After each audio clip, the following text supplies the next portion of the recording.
ጤና ይስጥልን እንደምን አላችሁ የተወደዳችሁ በአርሰናል ቻናል ላይ እንገኛለን። አርሰናልን እየተመለከቱ ጉዳዮችን በስፋት እየተመለከትን እንቆያለን። ዛሬ የእንግሊዝ ፕሪሚየር ሊግ የ2026-27 የውድድር ዘመን መርሃ ግብሮች ይፋ ተደርገዋል። አርሰናል በመጀመሪያው አንደኛው ሳምንት እስከ 38ኛው ሳምንት ድረስ የሚያደርጋቸውን ጨዋታዎች በተለይ ወሳኝ የሚባሉትን መርሃ ግብሮች እናነሳለን። የመጀመሪያ ሳምንት የሚደረገው ሁለተኛ፣ ሶስተኛ እያልን በመጀመሪያ ሳምንታት አካባቢ ያሉ የጨዋታ ክብደቶችን ምን አድቫንቴጅ ያለው ከዛ ተጨማሪ ምን ማጠናከር አለበት ምን ማሻሻል አለበት የሚለውንም በዝርዝር እየተመለከተን እንቆያለን። እንደተለመደው ዝውውሮችን እናነሳለን። ኒውካስትል ዩናይትድ ሁለት የአርሰናል ተጫዋቾችን ለማስፈረም ጥያቄ አቅርቧል። በተለይ ኒውካስትል ዩናይትድ የሚፈልጋቸውን ወሳኝ ተጫዋቾች እያጣ ይገኛልና ምናልባት አርሰናል ቤት አንኳኩቶ የሚከፈትለት ከሆነ እንመለከታለን። ኬፓ አሪዛባላጋን የተመለከተ ጉዳይም እያነሳን እየነገርናችሁ እንቆያለን። ሌሎችንም አጫጭር ጉዳዮች ይዘናል። አንድ ጆርጂያዊ ተጫዋች ወደ አርሰናል ሊመጣ ይችላል። የተጫዋች ምን አይነት እድሎች አሉት? የኡጎር ቲያጎ ጉዳይስ ምን አዲስ ነገር አለበት? የጀርሚ ሞንጋን ዝውውር በተመለከተ ኒኮ ዊሊያምስን፣ ብራድሊ ባርኮላን፣ የሞርጋን ሮጀርስንም ጉዳይ በተመለከተ አዳዲስ የወጡ ዜናዎችን ይዘናል። በስፋት እየተመለከት ነው እንቆያለን። ለእናንተም ጥያቄ አለን። በተለይ ከኤበረቼዜና የሞርጋን ሮጀርስ ጋር በተያዘ የሚነሳ ነው። ኤበረቼዜ ሞርጋን ሮጀርስ የሚመጣ ከሆነ ምን ያክል በአርሰናል ቤት አስፈላጊ ነው ብላችሁ ታስባላችሁ? በተለይ በግራ መስመር አጥቂ እንዲሁም ደግሞ በ10 ቁጥር ቦታ ላይ መጫወት ይችላል ኤዜ።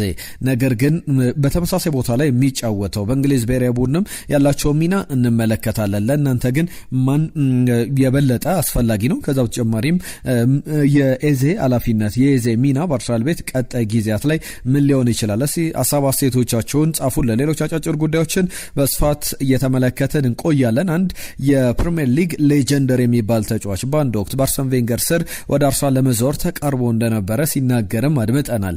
የዝውውር እንዴት ሊሆን ይችላል? የእናንተን ሀሳቦችም ትነግሩናላችሁ።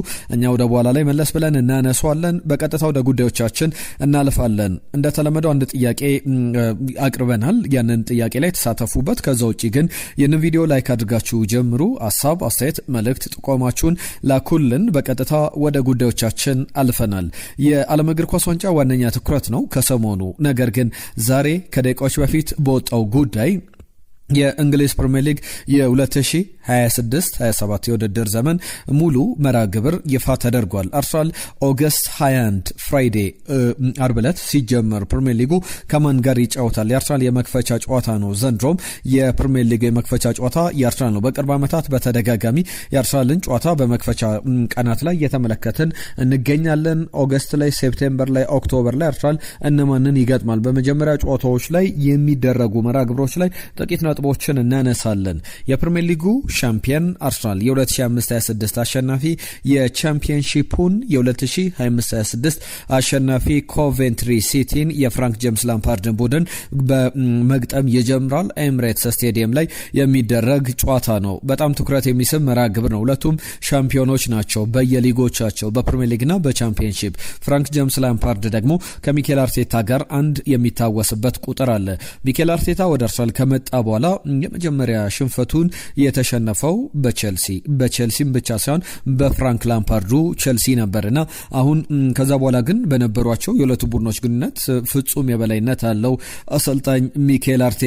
ኮቬንትሪን ገጥሞ አርሰናል ይጀምራል። በዚህ ጨዋታ ላይ አርሰናል ምን አይነት ግምት ይኖራቸዋል? ጨዋታውን በምን አይነት ደረጃ ያጠናቅቃል? በተለይ እኔ 3 ጨዋታዎችን እንድትገምቱልኝ እፈልጋለሁ። ወይም ደግሞ ከመጀመሪያዎቹ 5 ጨዋታዎች ወይም ማግኘት ከሚገባው 15 ነጥቦች አርሰናል ስንት ነጥብ ሊያገኝ ይችላል? የመጀመሪያዎቹን 5 ጨዋታዎች እያነሳውላችሁ ልቀጥል። የኮቬንትሪ ሲቲ ጨዋታ ከተደረገ በኋላ በሁለተኛው ሳምንት የሚደረገው ጨዋታ አርሰናል ከአስቶን ቪላ ጋር የሚደረግ ጨዋታ ነው። ይህ በቪላ ፓርክ ጨዋታው ይከናወናል። ምናልባት የሞርጋን ሮጀርስ ዝውውር የሚጠናቀቅ ከሆነ ቪላ ፓርክ ላይ ትርጉም ያለው ጨዋታ ይኖራል። ያ ማለት ሞርጋን ሮጀርስ የቀድሞ ቡድኑን በአርሰናል መለያ የሚገጥምበት ሌላ አነጋጋሪ አይነት ጨዋታ ሊሆን ይችላል። ለተኛው ሳምንት የፕሪሚየር ሊግ መርሃ ግብር ላይ የሚደረግ ጨዋታ ነው። ኮቬንትሪ ሲቲ አስቶን ቪላ ስንት ነጥብ ከነዚህ ጨዋታዎች ያገኛል? ሶስተኛው ሳምንት ሴፕቴምበር ወር ላይ የሚደረግ ጨዋታ ነው ከቼልሲ ጋር በኤምሬትስ ስቴዲየም። አሰልጣኝ ቻቪ አሎንሶ ከአሰልጣኝ ሚኬል አርቴታ ይጫወታሉ። ቼልሲ ከአርሰናል የዓመቱ ወሳኙም ጨዋታ ሊሆን ይችላልና የመጀመሪያዎቹ 3 ጨዋታዎች ላይ ሁለቱ በጣም ፈታኝ የሚባሉ ናቸው። በእርግጥ የኮቬንትሪ ሲቲም ጨዋታ ቀላል የሚባል አይደለም። አርሰናል አሁን የአይኖች ማረፊያ ነው። ሁሉም ቡድን ሻምፒዮኖቹን አሸነፍን ለማለት ጠንክሮ የሚመጣበት ነውና ለዛም ነው በዝውውሮች ላይ አርሰናል ተጠናክሮ መቅረብ አለበት ብለን በተደጋጋሚ እያነሳን ያለ ነው። ከዛ በኋላ የቼልሲ ጨዋታ ከተደረገ በኋላ ሰንደርላንድን ባለፈው ዓመት ወይም በተጠናቀቀው የውድድር ዘመን ላይ በስታዲየም ኦፍ ላይት የነበረውን የ2-2 ጨዋታ ምናልባት አርሰናል ዋንጫውን ሊያጣበት ይችላል ከተባሉ በጣም ወሳኝ መርሃ ግብሮች መካከል የተፈተነበት ጨዋታ ነው። ሊያንድሮ ትሮሳርድ ግብ አስቆጥሮ አርሰናል ሲመራ ነበረ 2-1 በሆነ ውጤት። በመጨረሻ ደቂቃ ላይ ግን የሰንደርላንድ ግብ በአለቀ ሰዓት ላይ ተቆጥሮ አርሰናል ነጥብ የተጋራበት 2-2 የተጠናቀቀ ጨዋታ ነበረ። ይህንንም ጨዋታ ለመቅጣት ሰንደርላንድንም ከሜዳው ውጪ በስታዲየም ኦፍ ላይት የሚደረግ አይነት መርሃ ግብር ነው። ከሰንደርላንድ ጨዋታ በኋላ የብራይተን ጨዋታ ይጠበቃል። እነዚህ የመጀመሪያ 5 ጨዋታዎች ናቸው። ከመጀመሪያዎቹ 5 ጨዋታዎች አርሰናል ስንት ነጥብ ይሰበስባል ብላችሁ ተጠብቃላችሁ? 9ኛ ሳምንት ላይ ከሊቨርፑል ጋር የሚያደርገው ጨዋታ አለ። ከዛ ውጪ ኖቬምበር ወር ላይ ነው ከኒውካስል ዩናይትድ ጋር ከማንቸስተር ሲቲ ጋር። በተለይ የመጀመሪያው ጨዋታ የማንቸስተር ሲቲ መርሃ ግብር በሜዳው የሚደረግ መርሃ ግብር ነው። ቶትናም ሰሜን ለንደን ዲሴምበር ላይ የሚደረግ ነው። ከማንቸስተር ዩናይትድ ጋር የሚደረገው ፌስቲቭ ፔሪድ ወይም ዲሴምበር መጨረሻ አካባቢ የሚደረጉ ጨዋታዎች ናቸው። በቦክሲንግ ዴ ያለው የአርሰናል መርሃ ግብርም ይነሳል። እነዚህ በቦክሲንግ ዴ ከሚደረጉ ጨዋታዎች መካከል የአርሰናልና የክሪስታል ፓላስ ጨዋታ አንደኛው ተጠባቂ መርሃ ግብር ነው። ሴልኸርስት ፓርክ ላይ ይደረጋል። የፕሪሚየር ሊግ የመጀመሪያ የመክፈቻ ጨዋታዎች ወሳኝ እንደሆኑ ሁሉ የመጨረሻ ሳምንታት ቢያንስ የመጨረሻዎቹ 5-6 ጨዋታዎች በጣም አስፈላጊ ጨዋታዎች ናቸው። ምክንያቱም ምናልባት የዋንጫ ፉክክሩ በያዝነው የውድድር ዘመን በተጠናቀቀ የውድድር ዘመን ላይ እንደተመለከት ነው በጣም በተጠጋጋ ነጥብ በጣም በጠንካራ ፉክክር የሚጠናቀቅ ከሆነ ትርጉም ያለው ጨዋታዎች ይሆናሉና አርሰናል የመጨረሻዎቹን 5 ጨዋታዎች ደግሞ ላንሳላችሁ። የመጨረሻው 5 ጨዋታ ላይ በሰሜን ለንደን ቶትናምን ይገጥማል። ያ ማለት 33ኛው ሳምንት ላይ 35ኛው ሳምንት ላይ የሚደረገው ጨዋታ ደግሞ ከሊድስ ጋር ነው። 36ኛው ሳምንት ላይ ከኖቲንጋም ፎረስት ጋር፣ 37ኛው ሳምንት ላይ ከኤቨርተን ጋር፣ 38ኛው ሳምንት የመጨረሻው ጨዋታ የሚደረገው ደግሞ በብራይተን ጋር የሚደረግ ጨዋታ ነው። የብራይተንን 5ኛው ሳምንት ላይ አካባቢ የሚደረግ ጨዋታ እንደሆነ ሳነሳላችሁ ነበረ። በብራይተን ሜዳ የሚደረግ ነው። የመጨረሻውን ጨዋታ አርሰናል የዘንድሮ የውድድር ዘመን የተጠናቀቀውን ጨዋታ ያጠናቀቀው እንደሚታወቀው ሴልኸርስት ፓርክ ላይ ነበረ። የዚህኛውን የውድድር ዘመን አርሰናል ብዙ ዋንጫውን ይበላል ተብሎ የሚጠበቅበት ዓመት ነውና ዳግም በኤምሬትስ ስቴዲየም ጨዋታውን የመጨረሻውን ጨዋታ ከብራይተን ጋር ያከናውናል። እንዴት ተመለከታችሁት? መርሃ ግብሮቹን በተመለከተ ሀሳብ አስተያየቶቻችሁን ጻፉልን። ፖል ሜርሰን አንድ ጉዳይ ያነሳል። ቀድሞ አርሰናል ተጫዋች የቼልሲ ደጋፊ ከሚያነሳቸው ጉዳዮች መካከል እኔ ጠንካራ ስሜት አለኝ፣ አርሰናል ዳግም ፕሪሚየር ሊጉን ያሸንፋል። የሚካኤል አርቴታ ቡድን በደንብ የተገነባ ኳሊቲው አሁንም ያለ በስኳድ ውስጥ ትንሽ ዝውውሮች ደግሞ ታርጌት ያደረጋቸውን ስሞች ስንመለከት እነዚህ ዝውውሮች የሚጠናቀቁ ከሆነ ፊት ማድረግ የሚችሉ ይመስለኛልና በጣም ትክክለኛ ተጫዋቾች ናቸው። አርሰናል ዳግም የፕሪሚየር ሊግ ሻምፒዮን ይሆናል 2026-27 የውድድር ዘመን ላይ ያንን እንመለከታለን የሚሉ ሀሳቦች አሉ። ከኮቬንትሪ ጨዋታ በኋላ የሚመጡ ተከታታይ ጠንካራ ጨዋታዎች ናቸው ቪላና ቼልሲ። ስለዚህ አርሰናል በጣም በጠንካራ ፈተና የሚጀምረው ሊግ ነውና የበለጠ ጥንቃቄ የበለጠ ጥንካሬም የሚያስፈልግበት ነው። ለዛ መዘጋጀት ያስፈልጋል። ፕሪሚየር ሊጉ መቼ ይጀመራል ለምትሉ የኢትዮ አርሰናል ቻናል አድማጮቻችን ነሐሴ 15 ቀን 2018 ዓ.ም አርብ አርሰናል ከኮቬንትሪ ሲቲ በሚያደርጉ ጨዋታ ከ63 ቀናት በኋላ የሚደረግ ጨዋታ ነው። ኮቬንትሪ ሲቲ እና አርሰናል በመክፈቻ ጨዋታ የተገናኙት አንዴ ነው። እሱም 1993-94 የውድድር ዘመን እሱም ጨዋታ ሃይብሪ ላይ በአርሰናል ሜዳ የተደረገ ኮቬንትሪ ሲቲ ባንድ ተጫዋች ማይክ ኩዌን ባስቆጠራቸው 3 ግቦች አትሪክ ሰርቶ አርሰናልን ያሸነፈበት ነበር 93-94 የውድድር ዘመን። አሁን በአርሰናል አሸናፊነት የሚጠናቀቅ ይመስላል። የፕሪሚየር ሊግ ሻምፒዮንና የአዲስ አዳጊ ቡድን በመክፈቻ ጨዋታ ሲገናኙ ሁሉንም መርሃ ግብሮች ባለፉት ጨዋታዎች ላይ በአዲስ አዳጊ ቡድኖች ተሸናፊነት፣ የፕሪሚየር ሊግ ቡድኖች ደግሞ አሸናፊነት የተጠናቀቀ ነው። እነዚህ መርሃ መራግብሮች በደንብ ብዙ ሊባልባቸው የሚችሉ ናቸውና ሐሳብ አስተያየቶቻችሁን ላኩልን። ከፕሪሚየር ሊጉ ጨዋታዎች ጋር በተያዘ ሌሎች ጉዳዮችን እናንሳ። ዝውውሮች ላይ ትኩረት አድርገን እንቆያለን። በቀጣይ ደቂቃዎችም አብራችሁን ቆዩ። መልእክቶቻችሁን ጻፉልን። ቅድም ባነሳናቸው ጉዳዮች ላይ ሐሳብ አስተያየቶቻችሁን እንቀበላለን። ቪዲዮን ላይክ አድርጋችሁ አብራችሁን እንዳላችሁ ተስፋ እናደርጋለን።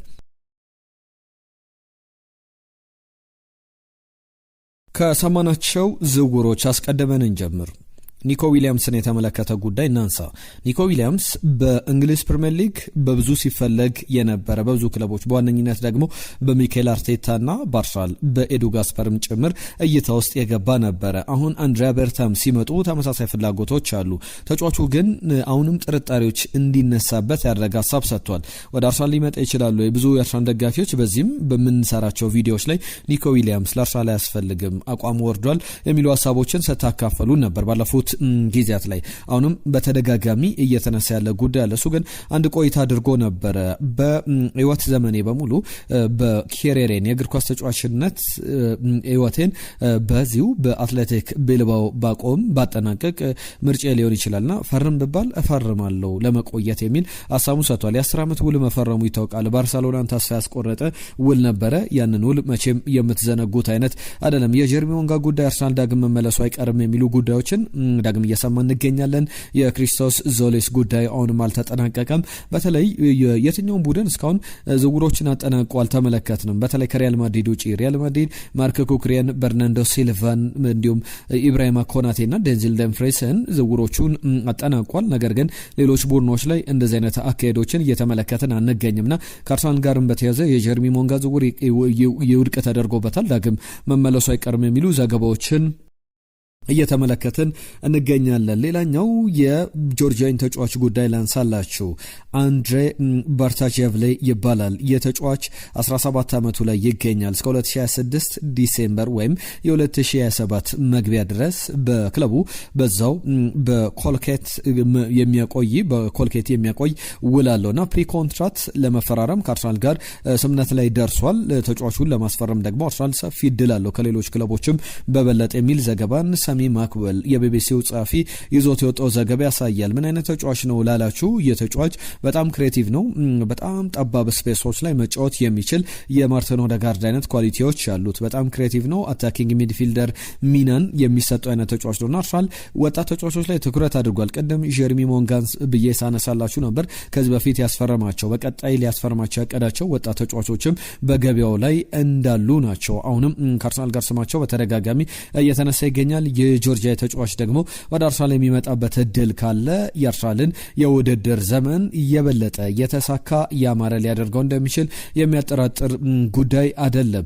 ከኬፓ አሪዛባላጋ ጋር በተያዘም አንዳንድ ክለቦች ፍላጎቶችን እያሳዩ ይገኛሉ። ተጫዋቹ በአቋም ደረጃ በተለይ የሁለተኛ ግብ ጠባቂ ለመሆን አርሰናልንም ጥሩ የሚያደርግ ግብ ጠባቂ ይመስላል። በእርግጥ የካራባኦ ካፕ ላይ የሰራው ጥፋት አርሰናልን ዋጋ አስከፍሎ ሊሆን ይችላል። ከዛ ውጭ ግን ምናልባት ዳቪድ ራያ ቢጎዳ ከሱ የተሻለ ሁለተኛ ግብ ጠባቂ ያለ ወይ የሚለው ትልቅ የሚያጠያይቅ ጉዳይ ነው። እናንተስ ምን ትላላችሁ? ኬፓ አሪዛባላጋ መልቀቅ አለበት ወይስ ደግሞ በአርሰናል መቆየት አለበት ብላችሁ ታስባላችሁ?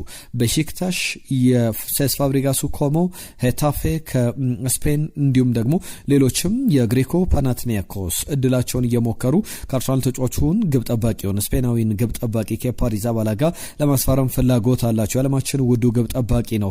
በአርሰናል ትልቅ ደሞዝ ይከፈለዋል። በተለይ ደግሞ እስከ 2028 ድረስ የሚያቆይ ውል አለው። 5 ሚሊዮን ፓውንድ ነበር አርሰናል ለተጫዋቹ ዝውውር የከፈለው። ምን ያክል በዝውውር ሂደቶች ላይ አርሰናል የበለጠ ድሎችን እያሰፋል የሚለውን እየተመለከትን እንቆያለን። በቀጣይ ጊዜያት ላይም ሊነሱ የሚችሉ ጉዳዮች ናቸው። ከአርሰናል የሚለቀው ተጫዋች አንደኛው ስም እሱ ብቻ አይደለም። ቤን ዋይት፣ ሌሎችም ስሞች ሲጠቀሱ ነበር ባለፉት ቀናትም። ለምሳሌ ትናንትና በሰራነው ቪዲዮ ላይ ሊያንድሮ ትሮሳርድ እንዲሁም ደግሞ የጋብሪኤል ማርሴሊን ስሞች ስናነሳ ነበር። አሁን ከፕሪሚየር ሊጉ ክለቦች መካከል ኒውካስትል ዩናይትድ የነዚህ ተጫዋቾችን ቢያንስ አንዳቸውን ለማስፈረም ፍላጎት አለው ተብሏል። ያነጻጸረበት መንገድም አለ። በተለይ ኒውካስትል ዩናይትድ ባለፈው ዓመት ኡጎ ኢኪቲኬን፣ ብሪያን ምቤሙን፣ ማቲያስ ኩኛን በፉክር ደረጃ ሲነጠቅ ሰነባብቷል። አሌክዛንደር አይዛክን ማቆየት ፈልጎ ያልቻለው ዝውውር እንደነበረ ይታወቃል። ብዙ ሊባልበት የሚገባ አይነት ነው። ኒውካስል ዩናይትድ ምን ማድረግ አለበት በቀጣይ ጊዜያት ላይ እንደዚህ አይነት ችግሮች እንዳይገጥሙት የሚለው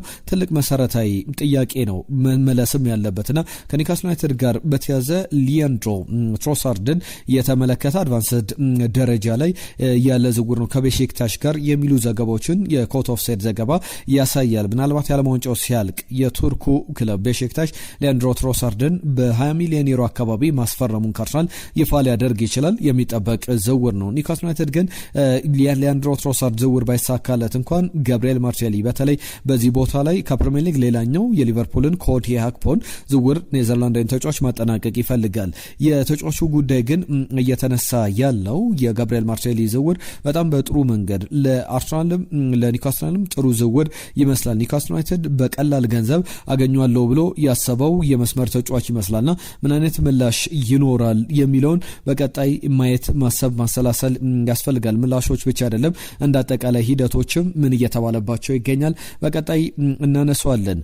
ቅድም መግቢያ ላይ ያነሷቸው ጉዳዮች መካከል አንደኛውን የዝውውር ጉዳዮች ላይ መለስ ስላለው የጆን ቴሪ ጉዳይ ላንሳላችሁ። አርሰን ቬንገር የአርሰናል አሰልጣኝ እየነበሩ ቶኒ አዳምስ ነገሩን መለስ ብሎ ያስታውሳል። ጆን ቴሪ በአርሰን ቬንገር እይታ ውስጥ ነበርና ከቸልሲ አርሰን ቬንገር ጆን ቴሪ ለማስፈረም ፍላጎት ነበራቸው። ዝውውሩ አልተሳካም። አስቡት ጆን ቴሪን ከቶኒ አዳምስ ጋር በአርሰናል መለያ ተጣምሮ መመልከት ምን ያክል የተዋጣለት ጥምረት ሊሆን ይችል ነበረ? የእናንተን ሀሳቦች አካፍሉን።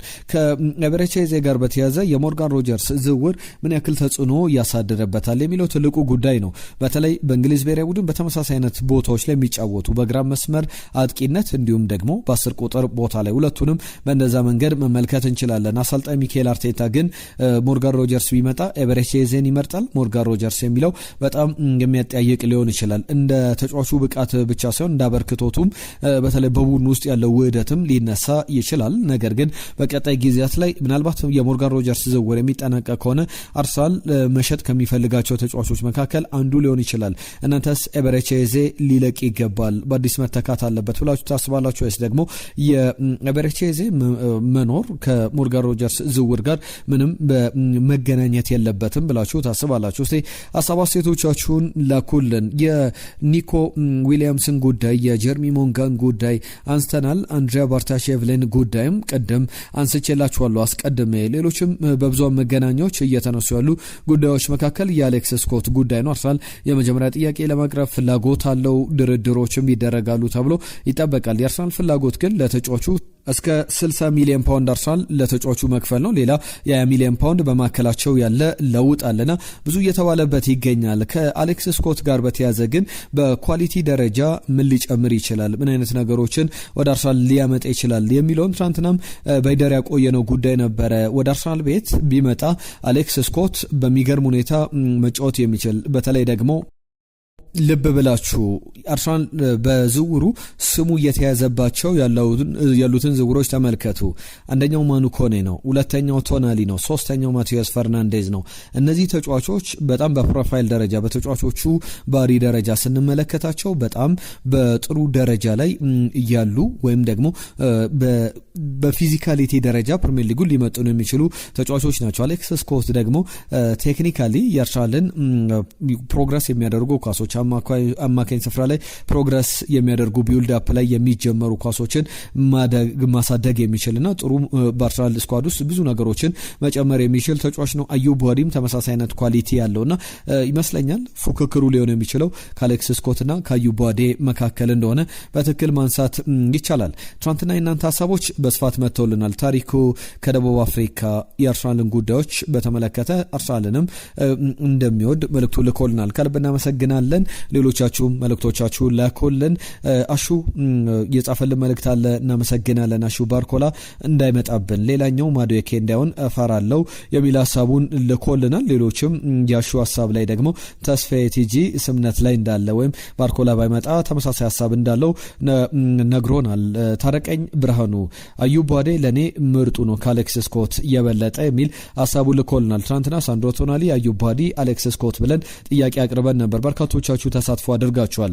ሙልጌታ ያለው የጻፈልን መልእክት አለ። አርሰናል ቶናሊን ቢያስፈርም መልካም ነው። ለምን ፕሪሚየር ሊጉን ያውቋል። ሌላ ደግሞ ሜዳው ሙሉ ያካልላል። ይህ ማለት ራይስ እረፍት ያገኛል ማለት ነው። ስለዚህ ሰንዶ ቶናሊ የተሻለ ነው ብሎናል።